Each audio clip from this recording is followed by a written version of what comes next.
If you have two PDF files that you want to merge, in this video I'm going to show you how you can easily use the PDF Viewer Pro to merge two files. Now this is super easy to do, and I'm going to show you how to do it step by step. Now all you have to do is click on Apps, which is the lower right hand icon, and you want to go ahead and click on Merge PDF. Now you want to choose the two PDF that you want to merge. In the case of this tutorial, I'm going to just go ahead and just choose two right here. So I'm going to just choose two basic. I'm going to just choose two documents. I'm going to choose this document here, and I'm going to go here and I'm going to just choose this document here as an example.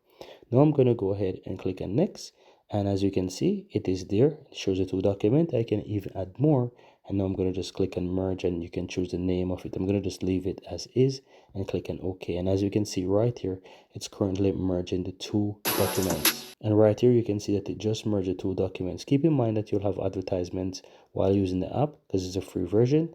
But once the advertisement is over, you will notice that you can click X and you can close out of that.